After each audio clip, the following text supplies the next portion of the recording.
అసలు stock market charts ఏం చెప్తాయి? ఏ డైరెక్షన్‌కి మూవ్ అవుతుందో ఎలా తెలుసుకోవాలి? ఎప్పుడైనా అనుకున్నారా? క్యాండిల్ స్టిక్స్ 2 మినిట్స్‌లో బేసిక్స్ చెప్తా. క్యాండిల్ స్టిక్ అంటే ఏమిటి?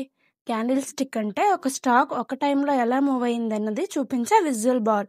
ఈ ఫోటోలో చూడండి, ఇక్కడ రెడ్ అండ్ గ్రీన్ ఉన్నాయి కదా, ఈ బార్స్‌నే క్యాండిల్ స్టిక్ అంటారు.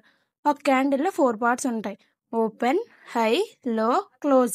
ఇందులో 2 క్యాండిల్స్ ఉంటాయి, రెడ్ అండ్ గ్రీన్. క్యాండిల్ అంటే కొవ్వొత్తు కాదు, ఇక్కడ చూపిస్తున్న బార్స్. గ్రీన్ క్యాండిల్ అంటే, ఫర్ ఎగ్జాంపుల్, మార్కెట్ ఓపెన్ అయినప్పుడు రిలయన్స్ ప్రైస్ 20 ఉంది, తర్వాత 30 అయింది, అప్పుడు మనకి గ్రీన్ క్యాండిల్ బార్ చూపిస్తుంది. రెడ్ క్యాండిల్ అంటే సింపుల్గా ప్రైస్ పడిపోవడం, మార్కెట్ ఓపెన్ చేసిన టైం కన్నా ప్రైస్ అనేది తగ్గిపోవడం. నెక్స్ట్ ఈ 2 లైన్స్ ఉన్నాయి కదా, విక్ ఆర్ షాడో అంటారు. పైన ఉన్నది టాప్ షాడో, ఇది ప్రైస్ ఎంత పెరిగిందని చూపిస్తుంది. కింద ఉన్నది బాటమ్ షాడో, ఇది ప్రైస్ ఎంత తగ్గుతుందని చూపిస్తుంది. ఇదే క్యాండిల్ స్టిక్ బేసిక్స్.